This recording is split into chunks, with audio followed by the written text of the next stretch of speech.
Cet épisode de French Boss est sponsorisé par Tister, la plateforme de vidéos consommateurs qui permet aux marques de donner la parole à leurs clients.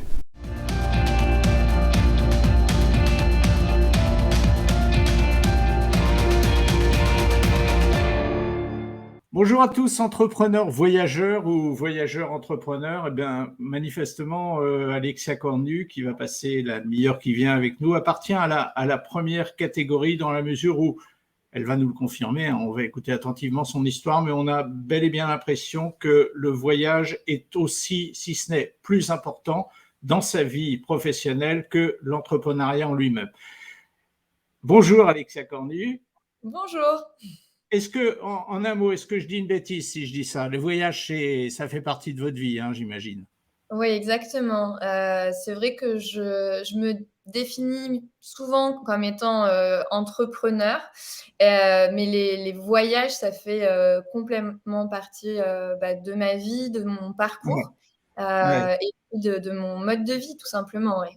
On va en parler effectivement du fait que vous êtes un entrepreneur, une entrepreneuse un petit peu atypique, mais auparavant, vous savez qu'on a l'habitude de démarrer cette émission avec une photo que vous m'avez envoyée, une photo qui se trouve derrière moi, une photo finalement qui est presque un petit peu dépassée. C'est une photo de San Francisco, mais on va tout de suite le dire. Aujourd'hui, vous avez quitté San Francisco pour vivre au Portugal, ce qui reste pour vous, ce qui vous confère toujours le droit d'être une expatriée, une entrepreneuse voyageuse.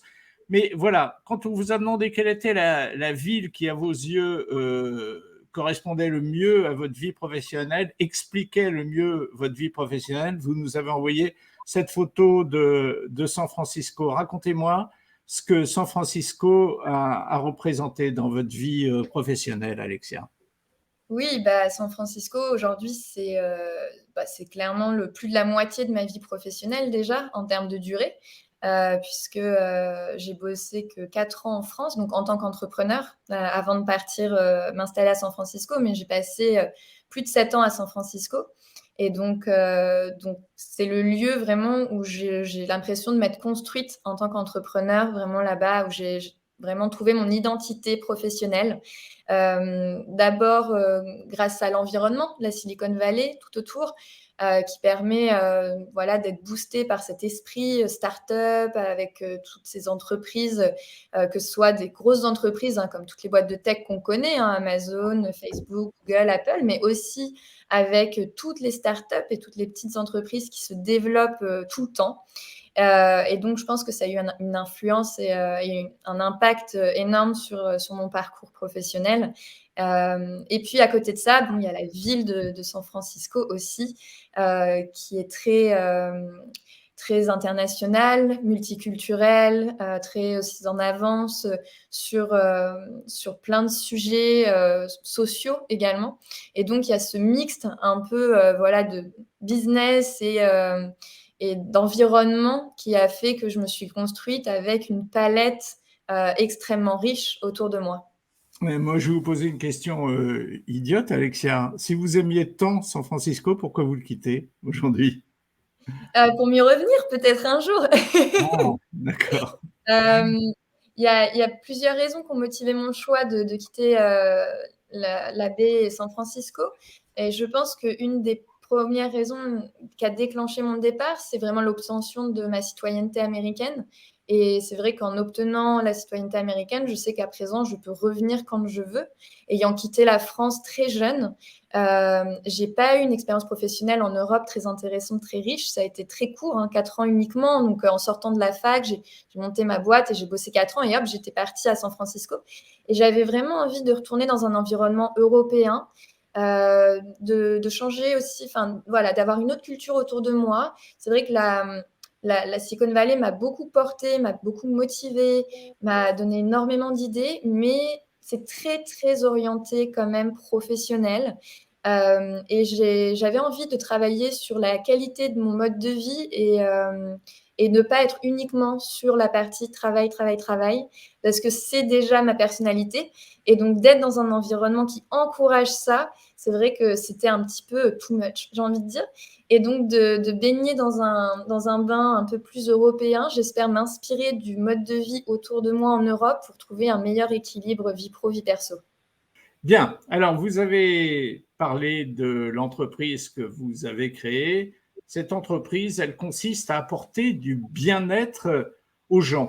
Alors, je vais reprendre un truc que j'ai lu sur votre site, Alexia, si vous le voulez bien, pour vous poser une question un petit peu bateau. Vous vous positionnez comme étant, en anglais, Certified Personal Trainer. Moi, c'est le mot certified qui m'intéresse. Qu'est-ce que c'est un entraîneur certifié? Est-ce que c'est la résultante d'un diplôme commun? Comment on devient quelqu'un d'officiel d'une certaine manière? Oui, bah, bien sûr, ça passe par la formation et par les diplômes, effectivement.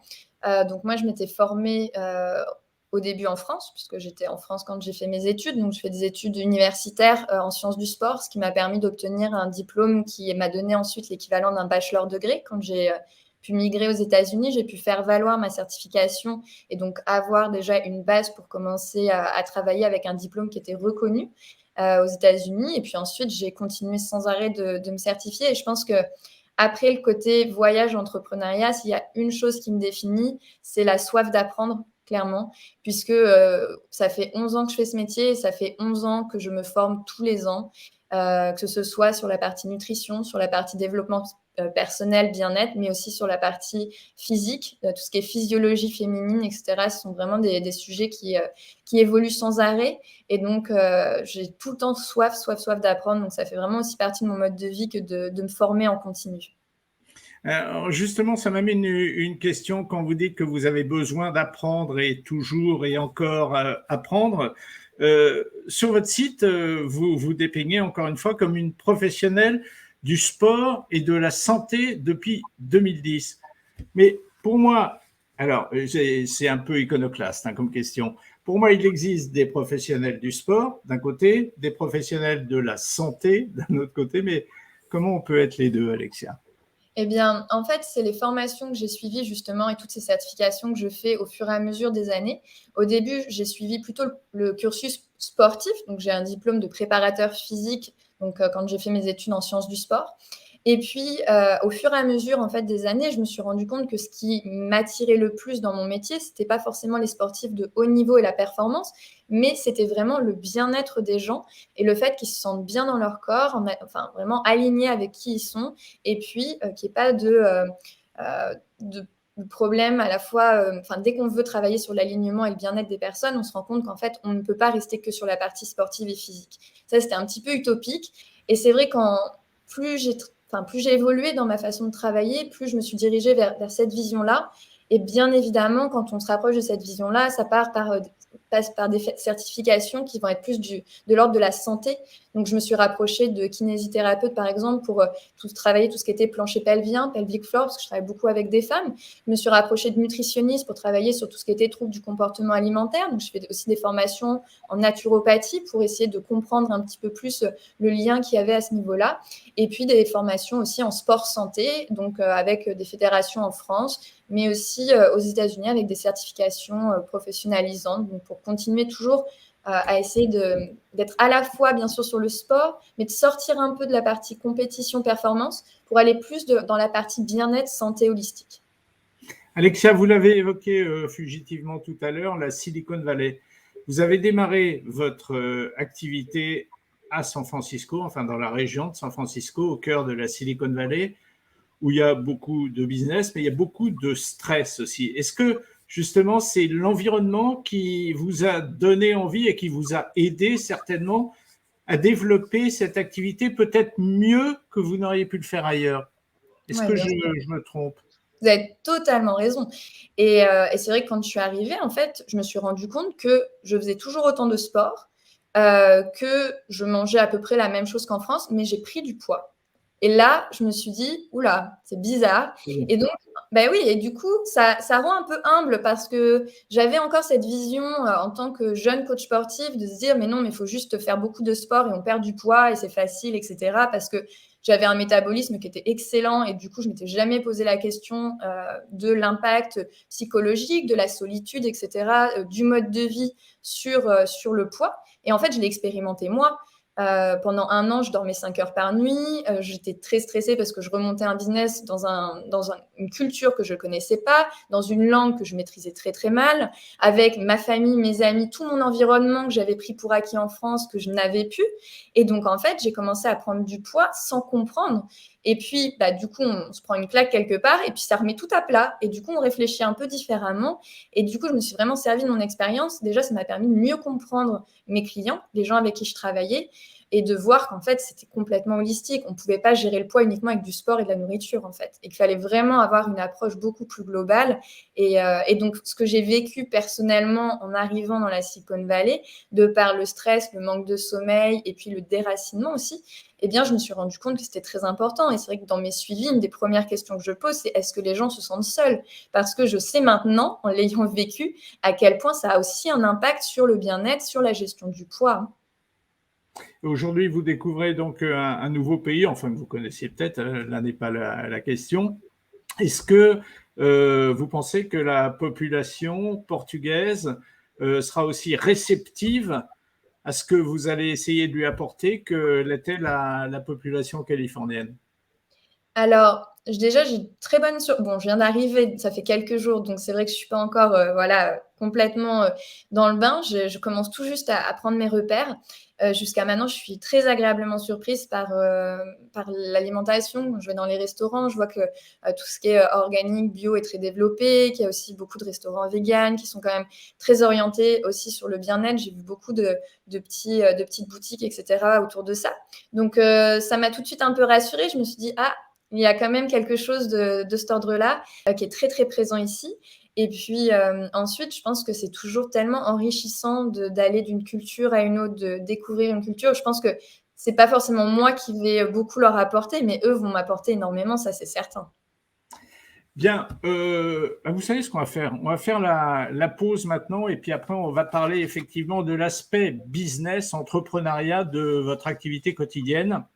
On va faire la pause et vous savez que la pause, ce sera notre dernier rendez-vous. On a rendez-vous dans chaque émission avec la société Tister qui nous fait l'amitié de nous parrainer, qui est une jeune société française qui s'est établie à Boston. Ça va être notre dernier rendez-vous avec Tister et qui va nous parler des produits qu'elle valorise au travers de vidéos qu'elle propose en entreprise. On écoute le directeur commercial de Tister. Vous restez là, Alexia. On revient tout de suite après. Ça marche. Cette semaine, je vais vous parler de Woodbrass, qui est un des leaders français de la distribution d'instruments de musique et qui a une communauté de consommateurs musiciens passionnés à laquelle ils voulaient donner la parole dans un format innovant. Pas de sélection à l'entrée, ils n'ont pas demandé à des rockstars de faire des vidéos pour eux, ce sont vraiment des consommateurs lambda. Certains musiciens semi-professionnels à voire professionnels et certains amateurs. Mais l'important ici, c'était vraiment de partager la passion de la musique et de pouvoir présenter les produits sous un angle plus authentique. Et donc, grâce à ces vidéos qu'ils ont diffusées sur YouTube, ils ont généré plus de 300 000 vues sur YouTube. Et on a aussi des premiers résultats qui sont très encourageants sur la conversion avec une augmentation à 2 chiffres sur leur fiche produit. Et voilà, je voulais en parler aujourd'hui puisque ça permet de parler à la fois du prêt-à-porter et puis d'une industrie qui est complètement différente, la musique, les artistes. Donc voilà, pour montrer qu'aujourd'hui, tous les consommateurs ont la capacité de faire des vidéos pour parler des produits qu'ils affectionnent.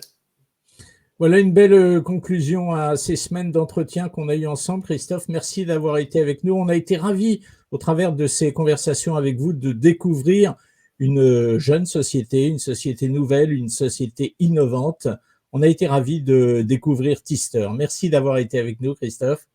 Merci à vous, c'était un vrai plaisir. Et longue vie à Tister. Tout de suite, on revient à French Boss.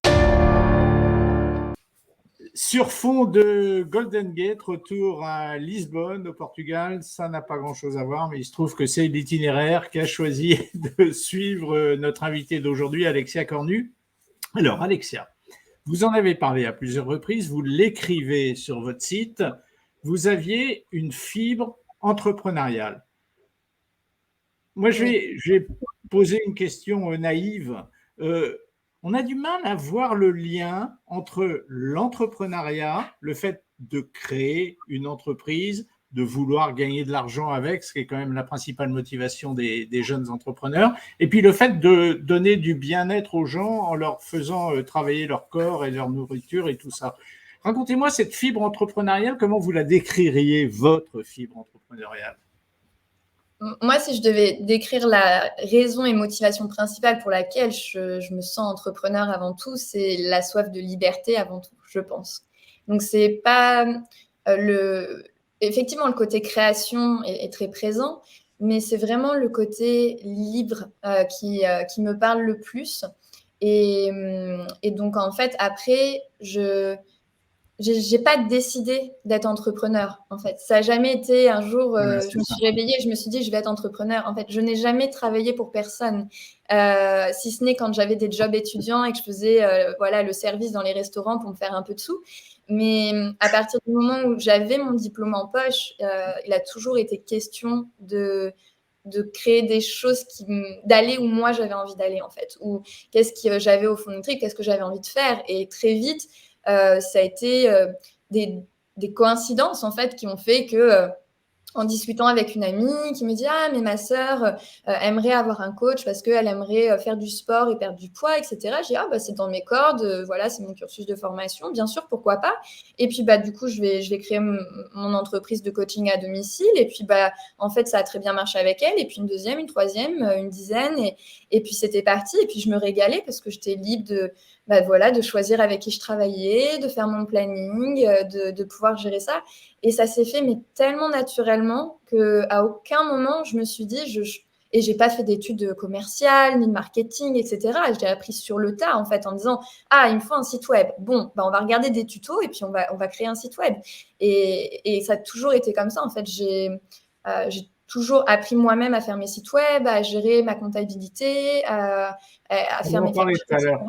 On va en Ouais. parler de tout ça tout à l'heure, mais effectivement, c'est en ce sens que vous êtes une entrepreneuse atypique. Mais une question, donc, on a compris que vous aviez démarré tout seul, avec vos capacités physiques, votre imagination, votre cerveau qui fonctionnait pas mal. Et est-ce que vous avez été obligé de faire appel à des gens pour vous aider? Je parle financièrement, là, ou comment vous êtes organisé au début? Et vous êtes déjà sous quelle forme juridique êtes-vous? Alors, bon, là, en ce moment, je suis entre plein de formes juridiques. Quand j'étais en France, j'avais un statut auto-entrepreneur et en fait, c'est un statut similaire que j'ai aux États-Unis, qui est le statut self-employed, qui est Ouais. l'équivalent un peu du statut auto-entrepreneur. L'avantage de ces statuts-là, c'est que ça ne demande pas un investissement pour créer l'identité juridique. Et donc, ça m'a permis, en fait, tout de suite de pouvoir travailler. Et en fait, au final, je paye des taxes sur ce que je gagne. Et donc, j'ai pas eu besoin d'avoir un investissement. Donc, quand j'ai démarré en France, mon premier investissement, c'était uniquement d'acheter ma voiture et mon matériel pour aller chez les gens et leur faire du sport. Donc, ça restait très minime au final. Et puis, bah, pareil, en arrivant ici, hein, j'ai dû acheter juste voilà, une voiture, le matériel. Et c'est ce qui m'a permis du coup de démarrer dans la baie. Et donc, bah, là, ça va être sûrement pareil. Mais est-ce que vous avez l'impression de redémarrer de zéro financièrement ici au Portugal? Évidemment, pas dans votre activité, elle va être la même qu'aux États-Unis, mais est-ce que vous avez l'impression financièrement de redémarrer de zéro dans un pays dont vous ignorez tout de la capacité à vous enrichir, finalement? Ouais. Très bonne question. Effectivement, alors j'ai pas du tout l'impression de partir à zéro parce que j'ai la chance depuis le Covid d'avoir complètement transformé mon activité. Et c'est vrai qu'avant, je faisais une activité qui était principalement en personne. Et donc, du coup, avec le Covid, je me suis retrouvée à faire mon activité derrière un écran. Alors d'abord avec mes coachings en one-on-one, derrière l'écran. Et puis très vite, je me suis dit, mais en fait, quitte à être derrière un écran, je peux avoir 10, 15, 20 personnes en fait. Donc pourquoi limiter uniquement au one-on-one? Donc j'ai gardé mes one-on-one sur Zoom. Donc ça, c'était une partie de mon activité. Et puis j'ai commencé à développer une plateforme en ligne avec du coup des cours collectifs, justement des conférences sur la nutrition, le bien-être, des accompagnements en coaching collectif. Et donc ça a développé deux activités en fait. Et c'est vrai que quand j'ai commencé à développer le studio en ligne, ça représentait à peine 20% de mon chiffre d'affaires puisque tout était principalement les coachings en one-on-one. Sauf que ça fait bientôt 2 ans que le studio existe et aujourd'hui, ça représente plus de 60% de mon revenu. Et donc, l'avantage, c'est que ce studio, je peux l'emmener partout avec moi, il est virtuel. Et donc, c'est vrai que je me dis, au final, j'ai beau être à Lisbonne, aujourd'hui, je peux garder les revenus identiques à ceux que j'avais étant en Californie. Et donc, ça, c'est un confort énorme, en fait, parce qu'on sait très bien que les prix de San Francisco ne sont pas ceux de Lisbonne. Et donc, du coup, ça va vraiment me permettre de pouvoir un petit peu ralentir. Parce que c'est ça que je cherchais aussi en rentrant en Europe. À San Francisco, on est entouré quand même de personnes qui ont des belles réussites et c'est hyper motivant. Mais du coup, on a tout le temps envie de plus, on a tout le temps envie. Et puis, la vie coûte tellement cher, il y a tout qui coûte tellement cher que du coup, on se dit, mais j'ai besoin de toute façon de plus parce que si on veut acheter un appartement, acheter une maison, si on veut avoir des enfants, on sait qu'on a besoin d'énormément d'argent de côté. Et donc, du coup, on ne s'arrête jamais. L'idée de rentrer en Europe, c'est aussi de me dire, OK, j'ai une activité qui m'assure des revenus qui me permettent de vivre. Et puis, maintenant, je vais peut-être essayer de m'occuper aussi un petit peu de moi, parce que c'est bien beau de dire aux gens toute la journée qu'il faut qu'ils soient bienveillants envers eux-mêmes, mais il est temps aussi que je le sois envers moi-même. Et donc voilà, je me dis, c'est pas cohérent que j'encourage les gens à prendre du temps pour eux et que derrière, moi, je bosse comme une folle. Donc, l'idée de revenir en Europe, c'était non pas de gagner plus, mais juste de stabiliser une activité professionnelle, de construire une équipe aussi. J'ai commencé à embaucher des personnes qui travaillent pour moi et donc j'ai vraiment cette envie de construire une équipe autour de moi pour justement pouvoir vivre. Et c'est vraiment toute l'idée de rentrer en Europe, c'est vivre à la fois de ma passion et de mon entrepreneuriat, mais aussi profiter des choses simples, de me rapprocher de ma famille, de passer du temps avec mes amis, de regarder un coucher de soleil, voilà, ce genre de choses qu'on oublie parfois de faire quand on vit dans la Silicon Valley. Alors, il y a pas mal de choses qui vous différencient de l'image d'Épinal qu'on a de l'entrepreneur, Alexia. En revanche, il y a des choses qui vous en rapprochent, et notamment tout ce que vous faites. Tout ce que vous faites. J'ai l'impression que vous devez passer aujourd'hui peut-être plus de temps à faire ce que j'appellerais grosso modo de la communication que de donner des cours. Parce que j'ai regardé, vous faites des vidéos, vous avez un blog, vous faites des chats, vous faites des réseaux sociaux, bref, vous faites tout un tas de choses qui bouffent, qui sont très chronophages, qui bouffent énormément de temps. Et on va peut-être rejoindre d'ailleurs ce que vous veniez de me dire en disant je voudrais créer une équipe. C'est parce que petit à petit, vous avez du mal à faire tout, non ? C'est pas possible de tout faire. À un moment, il faut faire des choix. Donc, moi, j'ai choisi là cette année, j'ai choisi de me concentrer sur ce que j'estime être la valeur que j'apporte, donc vraiment mon contenu, mes coachings, et puis de commencer à déléguer tout ce qui est derrière, qui me prend un temps fou, mais qui n'est pas ma valeur, qui sont des choses que je peux facilement déléguer, ce qui va être de la maintenance du site internet, de la création des e-books que je fais, par exemple, ce qui va être la rédaction de mes posts sur les réseaux sociaux, etc. Et donc, en fait, j'ai vraiment mis en place autour de moi, j'ai commencé à mettre en place une petite équipe. J'ai déjà 3 personnes qui m'entourent sur la partie logistique et puis j'ai aussi des coachs pour le studio qui m'aident. Et l'idée de ça, c'est justement de pouvoir me concentrer moi sur là où j'apporte le plus de valeur et être en direct avec les membres, avec les gens et moi de me concentrer sur m'occuper des personnes que je coach et puis pouvoir justement déléguer tout ce que j'ai appris à faire moi au fur et à mesure des années, mais où je me rends compte que ma valeur à moi n'est pas là et c'est des choses que je peux complètement déléguer à côté pour me libérer ce temps-là pour mes coacher.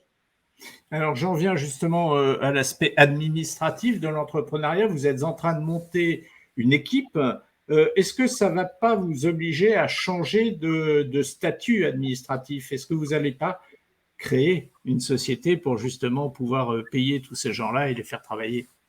Oui, exactement. Là, c'est vrai que pour le moment, je continue avec les applications comme Upwork, par exemple, qui permettent d'embaucher des personnes sur quelques heures par semaine et donc de pouvoir comme ça avoir de l'aide sur tout ce qui est administratif, etc.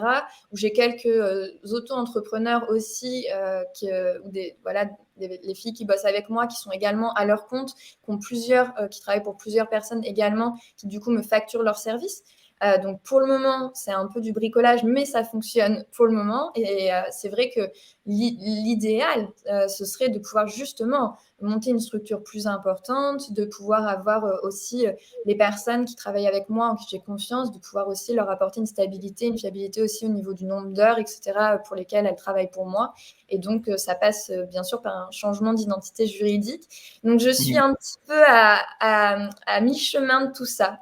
Oui, mais à ce moment-là, effectivement, de ce que vous me racontez, ça veut dire que la coach va devenir de plus en plus chef d'entreprise, d'une certaine manière, entrepreneuse, chef d'entreprise, et peut-être de moins en moins coach, et pourtant, c'est ça que vous aimez. Oui, il faut toujours trouver un équilibre, mais je pense que je me sens tellement entrepreneur avant tout. Je pense qu'en fait, je vais passer de l'entrepreneur coach à la chef d'entreprise coach. Et je pense qu'en fait, voilà, je vais juste troquer ma casquette d'entrepreneur contre une casquette de chef d'entreprise et continuer de choyer l'aspect coaching parce que c'est de ça que je me nourris le plus.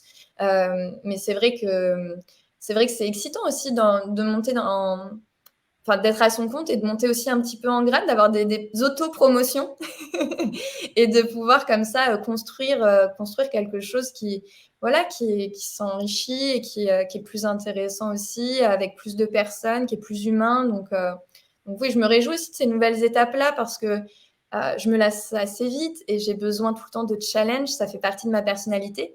Et c'est vrai que du coup, d'être entrepreneur et de rester tout le temps sur les mêmes objectifs, je pense que je me lasserai au fur et à mesure. Et donc là, du coup, d'avoir cette perspective de monter en tant que chef d'entreprise et puis d'avoir voilà, une équipe, etc., c'est quelque chose qui me plaît beaucoup parce que le management, ça reste de l'humain. Et donc, du coup, je trouve que c'est aussi une dimension qui peut être très intéressante. Ouais, mais c'est marrant ce que vous me dites, Alexia, parce que vous parlez beaucoup d'humain. C'est un mot qui revient à de nombreuses reprises dans votre bouche, dans la manière dont vous exprimez. Mais en revanche, le fait de ne plus travailler que par Internet, ça veut dire de ne plus avoir de contact direct avec les gens que vous coachez.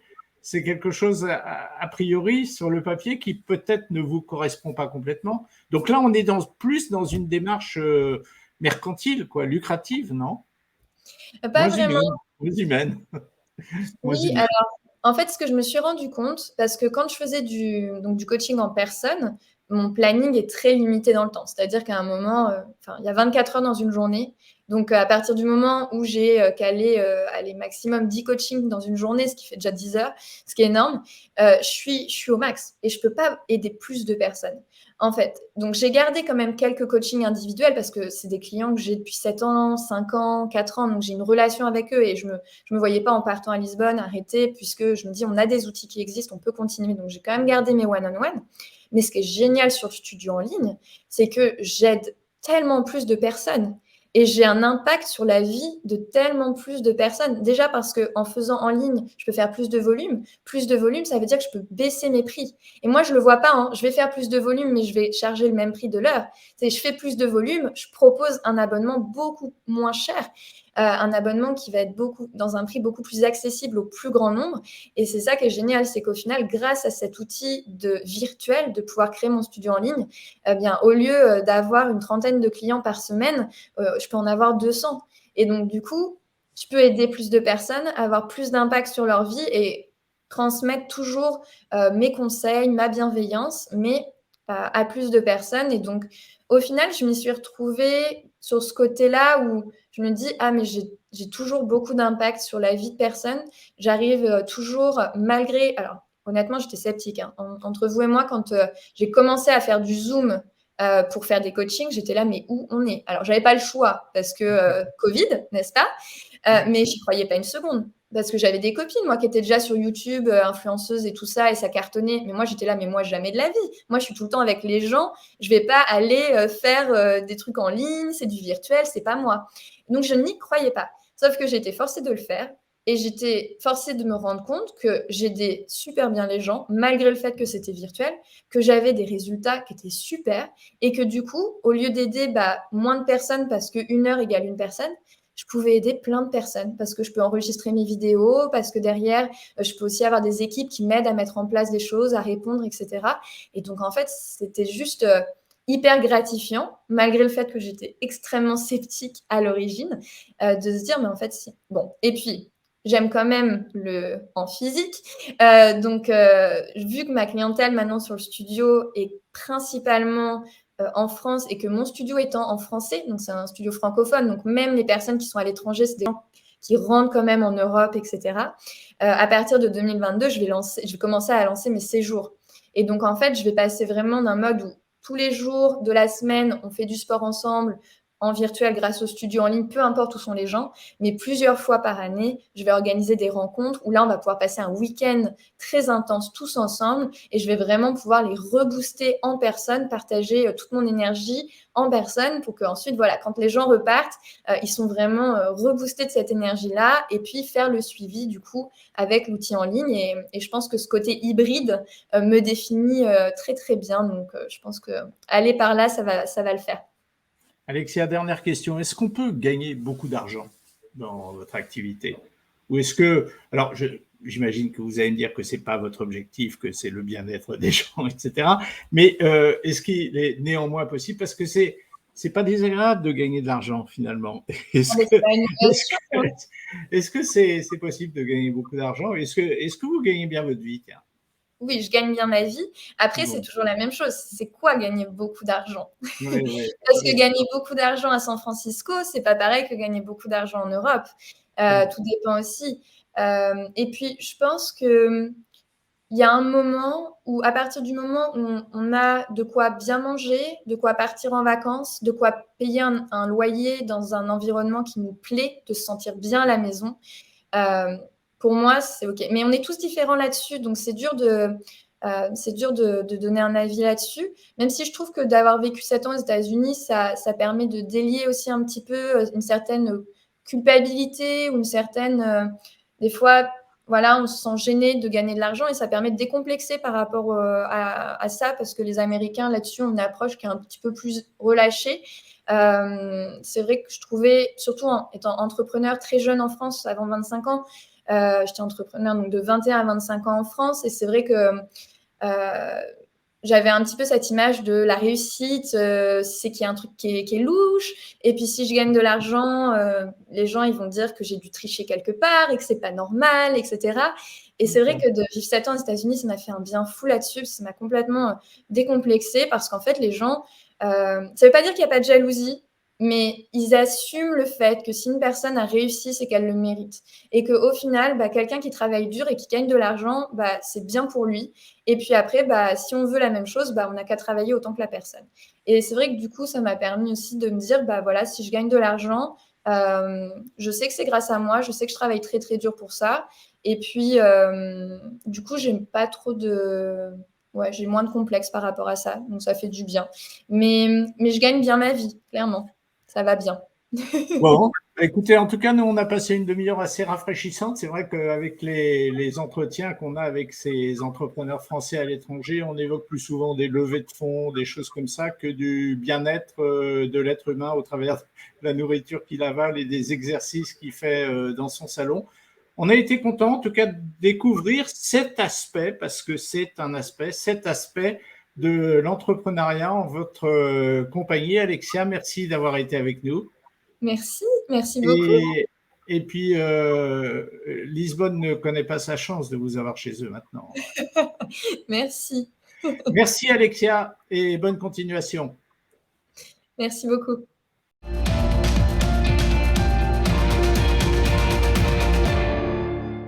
Cet épisode de French Boss a été sponsorisé par Tister, la plateforme de vidéo consommateur qui permet aux marques de donner la parole à leurs clients.